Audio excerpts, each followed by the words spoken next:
Thar an deireadh Thaisteal daoine óna ceithre chuaige chomh fada le Ráth Chairn a gúnta na mí. Áit na raibh Comórtas Peile na Gaeltachta ar siúl iomlán.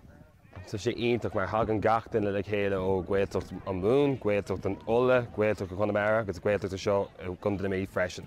So tu a log cardú agus ach sé ionach bhfuil gachtain ag haint gaeilge Comórtas Peile agus bach taithh. Is é an Peile is an ródas agus tá sé like piece of crack an rá agus is bralam na cléthaí.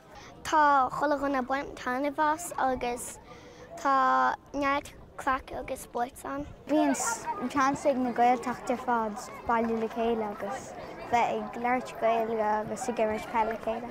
An rud is fearr faoi an Comórtas Peile na Gaeltachta ná tá Clár na gaeilge fríochaí ag sprí le an gomach. Tá sé rudaí do go bhfuil na fórne seo luchttíoch le chéile le haid imar na chéile, it's just piece of sprí atá.